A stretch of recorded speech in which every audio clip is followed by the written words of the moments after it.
وہ لوگ کہاں ہیں جو دن بھر رکشہ چلاتے ہیں اور شام کو شراب میں وہ پیسہ لٹا دیتے ہیں؟ ارے برادران ملت اسلامیہ، کیا ابھی توبہ کا وقت نہیں آیا ہے؟ کیا ابھی توبہ کا وقت نہیں آیا ہے؟ کیا ابھی گناہوں پر شرمندہ ہونے کا وقت نہیں آیا ہے؟ کیا اللہ کی بارگاہ میں رو رو کر کے اپنے گناہوں سے معافی مانگنے کا وقت نہیں آیا ہے؟ ارے ابھی توبہ کا دروازہ کھلا ہے، وقت ہے کہ اپنے گناہ سے توبہ کر لو، وقت ہے کہ اپنے گناہوں پہ شرمندہ ہو جاؤ، وقت ہے کہ اپنے گناہوں سے معافی مانگ لو، وقت ہے کہ اپنے گناہوں سے توبہ کر لو۔ کہ ہمارے اور آپ کے درمیان روڈ پر شراب پی کر کے پڑے رہنے والے، گالیاں دینے والے، برائیاں کرنے والے لوگ ہمارے اور آپ کے درمیان نہیں رہتے۔ ہمیں ان سے دوری اختیار کرنا چاہیے، ہمیں ان سے دور رہنا چاہیے۔ یہ نہ کہو کہ ہم نہیں پیتے ہیں،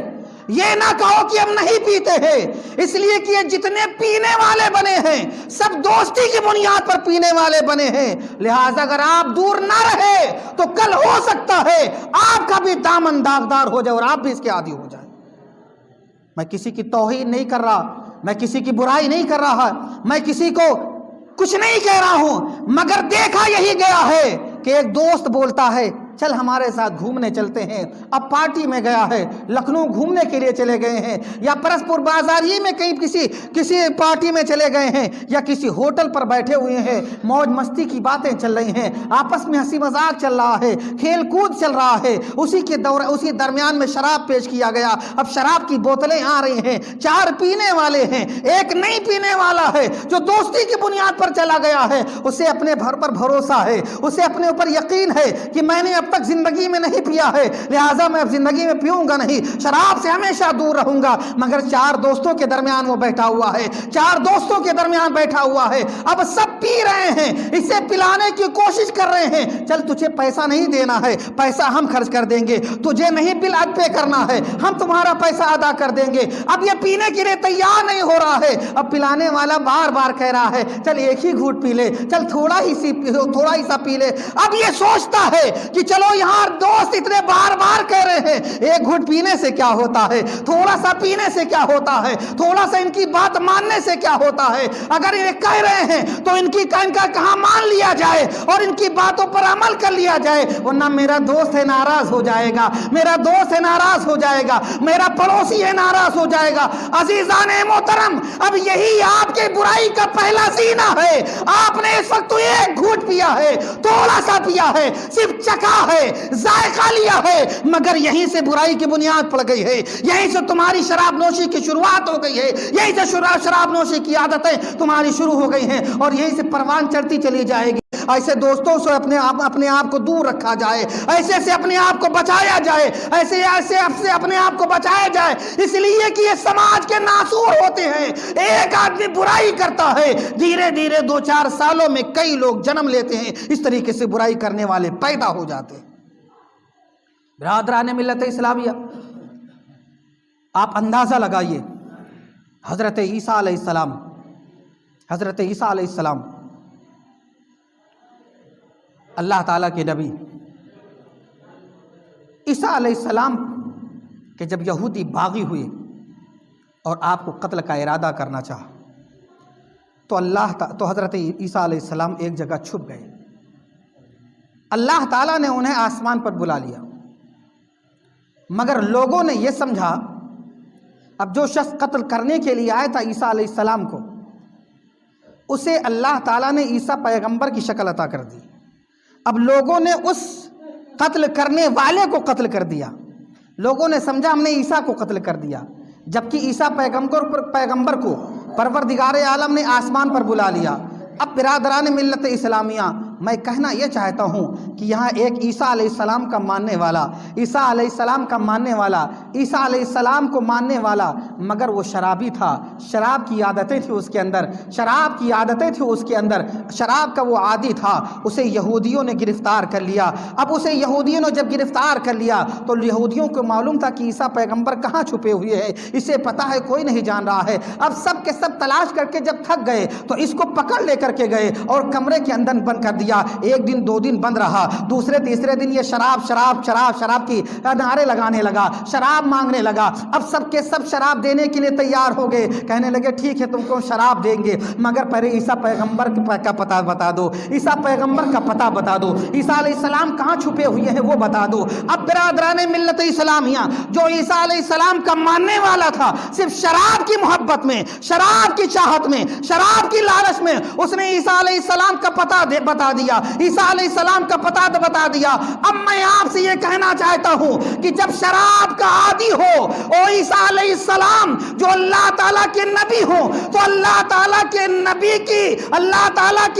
کی جان کی اگر پرواہ نہ ہو, تو جب یہ شراب کا عادی ہو جاتا ہے تو اسے اپنی بیوی کی عزت کی پرواہ نہیں ہوتی ہے, اسے اپنی بیٹی کی عزت کی پرواہ نہیں ہوتی ہے, اسے اپنے گھر کے مال دال کی پرواہ نہیں ہوتی ہے. بیٹی کو بیٹی نہیں سمجھتا ہے, ماں کو ماں نہیں سمجھتا ہے, اس کے سامنے کوئی بھی خاتون کھڑی ہو وہ بیٹی نہیں سمجھتا ہے, اس کے سامنے تمیز فرق ختم ہو جاتا ہے. بیوی سامنے کھڑی ہے, بہو سامنے کھڑی ہے, ماں سامنے کھڑی ہے, یا اسی شریک حیات اس کے سامنے کھڑی ہے, اس چیز کا جو فرق ہوتا ہے اس کی نگاہوں سے ختم ہو جاتا ہے. اور یہی ہوتا ہے کہ پہلے اپنے بیوی کے زیور کو اٹھاتا ہے, چوری چھپ کے اسے بیچ دیتا ہے, اپنی شراب کی عادت کو پوری کرنے کے لیے گھر کا سامان بیچنا شروع کر دیتا ہے, گھر کے برتن کو بیچنا شروع کر دیتا ہے, گھر کا سامان بیچنا شروع کر دیتا ہے. بیوی کے زیورات کو اٹھا لے گیا, اپنے شراب کی عادت کو پوری کرنے کے لیے بیوی کے زیورات کو بیچ دیا ہے. اب گھر میں زیور نہیں رہ گیا ہے, لڑکی جوان ہو گئی ہے, لڑکی بالغ ہو گئی ہے,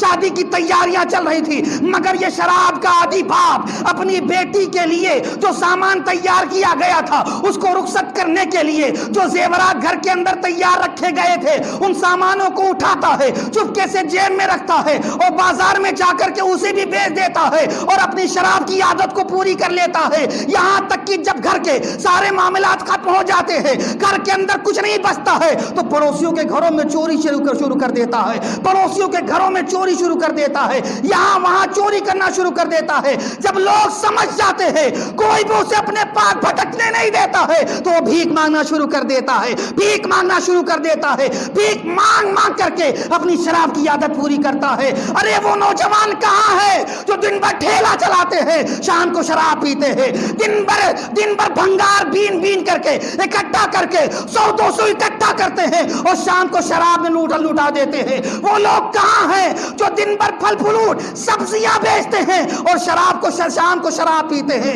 وہ لوگ کہاں ہیں جو دن بھر رکشہ چلاتے ہیں اور شام کو شراب میں وہ پیسہ لوٹا دیتے ہیں؟ ارے برادران ملت اسلامیہ, کیا ابھی توبہ کا وقت نہیں آیا ہے؟ کیا ابھی توبہ کا وقت نہیں آیا ہے؟ کیا ابھی گناہوں پر شرمندہ ہونے کا وقت نہیں آیا ہے؟ کیا اللہ کی بارگاہ میں رو کر کے اپنے گناہوں سے معافی مانگنے کا وقت نہیں آیا ہے؟ ارے ابھی توبہ کا دروازہ کھلا ہے, وقت ہے کہ اپنے گناہ سے توبہ کر لو, وقت ہے کہ اپنے گناہوں پہ شرمندہ ہو جاؤ, وقت ہے کہ اپنے گناہوں سے معافی مانگ لو, وقت ہے کہ اپنے گناہوں سے توبہ کر لو, ورنہ کہیں ایسا نہ ہو کہ مرتے ہی قبر میں ہزاروں حملے کیے جائے, فرشتے الگ مار رہے ہو, بچھو الگ ڈنک مار رہے ہو, ازدہے الگ ہمیں ستا رہے ہو, قبر کے اندر تاریکی ہی تاریکی ہو, قبر کے اندر آگ ہی آگ ہو, قبر کے اندر آرام و آشائش کا سامان ختم ہو جائے اور پروردگار عالم اسی شراب کی نوشی کی وجہ سے ہمیں جہنم کے گڈھے میں ڈال دے. میرے برادران ملت اسلامیہ, سوچو, کیا ابھی ہمارا معاشرہ اس سے پاک ہے؟ کیا ہمارا علاقہ, ہمارا گاؤں, ہمارا پڑوس ان برائیوں سے پاک ہے؟ نہیں, برائیوں سے پاک نہیں ہے. اور ایک بات اور بتا دوں, عیسیٰ علیہ السلام کے اس مخبر جس نے پتہ بتایا تھا عیسیٰ علیہ السلام کا, کچھ زمانے کے بعد ایک زمانے کا مصور تھا, ڈرائنگ کرنے والا, لوگوں کی تصویریں پین سے بنانے والا. تو اس نے سوچا کہ آج بھی آپ میوزیم وغیرہ میں جائیے تو بہت ساری کہانیاں لکھی نہیں ہوتی ہیں مگر ان کو فوٹو کے ذریعہ درشایا جاتا ہے. تو مصور تھا, قلم کار تھا, اس نے سوچا عیسیٰ علیہ السلام کا واقعہ ہم تصویروں کے ذریعہ درشائیں گے اور اسے لوگوں کے سامنے پیش کریں گے. اب اسے ایک خوبصورت بچے کی تلاش تھی، اس لیے کہ حضرت عیسیٰ علیہ السلام کبھی بچے تھے۔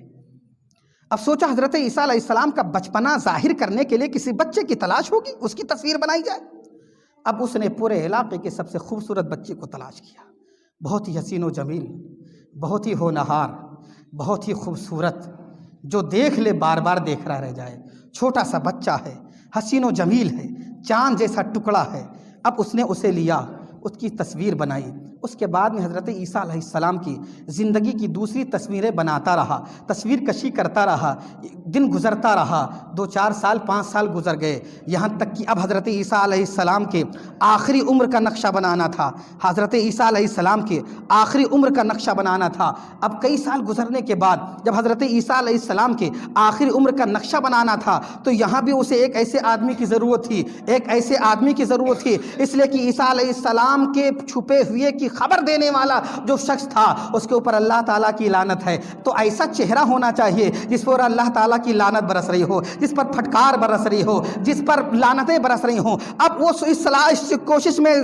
کوشش میں وہ گھوم رہا ہے، پھر رہا ہے کہ کوئی ایسا چہرہ مل جائے جو بہت ہی پراپاگندہ ہو، جو بہت ہی جس کے اوپر پھٹکار برس رہی ہو، جس کے اوپر لعنتیں برس رہی ہوں۔ اسی تلاش میں جا رہا تھا، راستے میں ایک شراب پیتا ہوا آدمی نظر آ گیا۔ وہ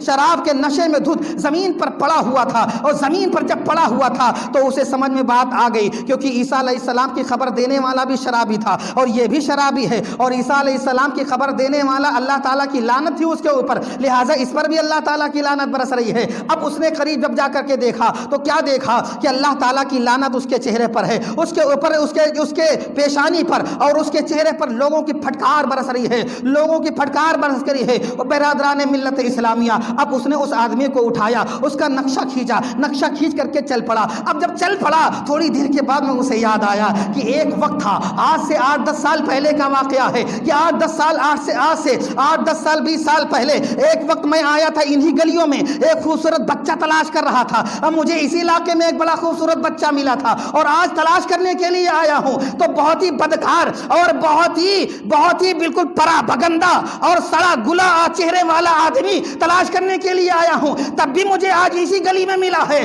تو اسے شوق پیدا ہوا کہ چل کر کے پتہ تو لگائیں کہ آخر وہ حسین بچہ کہاں ہے۔ اب تو وہ نوجوان ہو گیا ہوگا، اب تو جوان ہو گیا ہوگا، اب تو اور خوبصورت لگنے لگا ہوگا۔ جب لوگوں سے اس نے پتہ لگایا تو لوگوں نے کہا کہ اے نئے شخص، اے مصور، اے قلمکار، سن، جس خوبصورت بچے کی تو بات کر رہا ہے اور جس کی تصویر آج سے کچھ سال پہلے تو نے بنائی تھی، یہ وہی بچہ ہے جو نوجوان ہو گیا ہے، آج بڑا ہو گیا ہے۔ لوگوں نے پوچھا وہ تو بڑا خوبصورت تھا، وہ بڑا حسین و جمیل تھا، وہ بڑا خوبصورت تھا، آخر یہ کیا معاملہ ہے؟ تو لوگوں نے کہا شراب کی عادت نے اسے یہاں تک پہنچا دیا ہے، شراب کی عادت نے اسے یہاں تک پہنچا دیا ہے، شراب کی نحوست نے اسے یہاں تک پہنچا دیا ہے۔ ارے برادران ملت اسلامیہ، آج بھی ہماری گلیوں میں ایسے نوجوان ہیں، آج بھی ہمارے علاقے میں ایسے نوجوان ہیں، آج بھی ہمارے گھروں میں ایسے نوجوان ہیں، آج بھی ہمارے شہر میں ایسے نوجوان ہیں جو کافی نوجوان ہیں، خوبصورت ہے، حسین و جمیل ہے،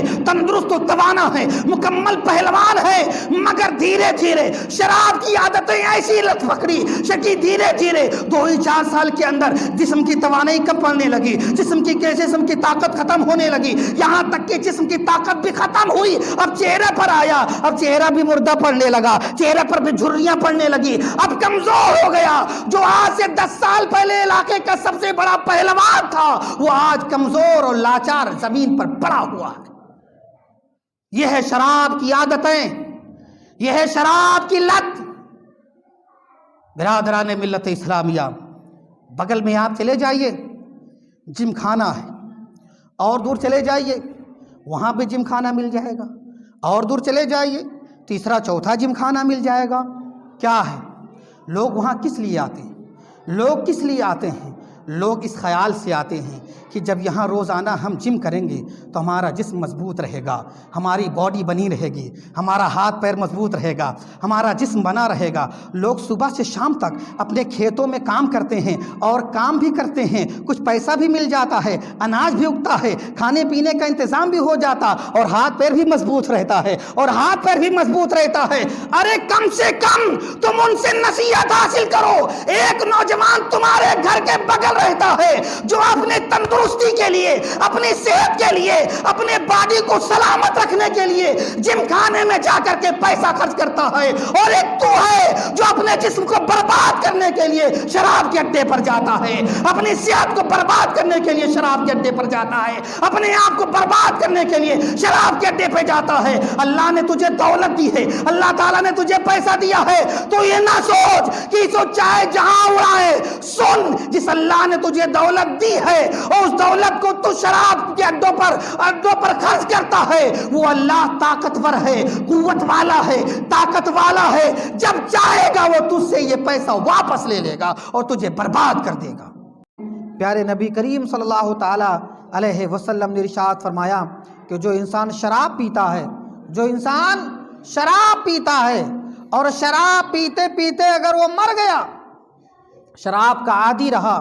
شراب سے توبہ نہ کیا، شراب کا عادی رہا اور پیتے پیتے جب دنیا سے رخصت ہوا، تو جانتے ہو کیا ہوتا ہے؟ کل میدان محشر میں وہ شراب کا جو عادی ہے اسے پیاس لگے گی، اور جب اسے پیاس لگے گی اور شراب پینے والا جب پیاس کی شدت سے تڑپ رہا ہوگا، اللہ تعالیٰ کی بارگاہ میں عرض کرے گا، پروردگار عالم پیاس بڑی تیز لگی ہوئی ہے، پروردگار پیاس کی شدت بہت ہی تیز ہے، اے میرے رب پانی پلا دے، اے میرے رب مجھے پانی پلا دے۔ تو جانتے ہو اس کے سامنے کیا پیش کیا جائے گا؟ اس کے سامنے پیش کیا جائے گا جہنمیوں کے جسموں سے نکلنے والا پیپ، جہنمیوں کے جسموں سے نکلنے والا پیپ اور بچھو کا زہر پیالے میں بھر کر کے اسے دیا جائے گا۔ اب وہ انسان جو کہ پیاسا ہے، پیاس کی شدت بہت تیز ہے، پیاس بڑی تیز لگی ہوئی ہے، وہ برداشت نہیں کر پائے گا، پینے کے لیے وہ اپنا ہاتھ بڑھائے گا اور اس پیالے کو لے کر کے اپنے منہ کے قریب کرے گا۔ جیسے وہ اپنے منہ کے قریب کرے گا تو اس بچھو کے زہر کے اثر کی وجہ سے اس کا پورا چہرہ گل کر کے اسی کٹورے میں گر جائے گا۔ اپنے رب کی بارگاہ میں عرض کرے گا، بندہ پروردگار میں نے تو پانی مانگا تھا اور تو نے تو جہنمیوں کا پیپ دیا ہے، تو نے تو اس بچھو کا زہر دیا ہے، پروردگار مجھے پیاس لگی تھی، میں نے تجھ سے پانی مانگا تھا مگر تو نے یہ کیا دیا ہے؟ تو فرشتہ ارشاد فرمائے گا، اے میرے بندے، اے اللہ تعالیٰ کے بندے، سن، دنیا کے اندر جو شراب پیتا تھا یہ اسی شراب پینے کی سزا ہے اور اسی کا بدلہ ہے۔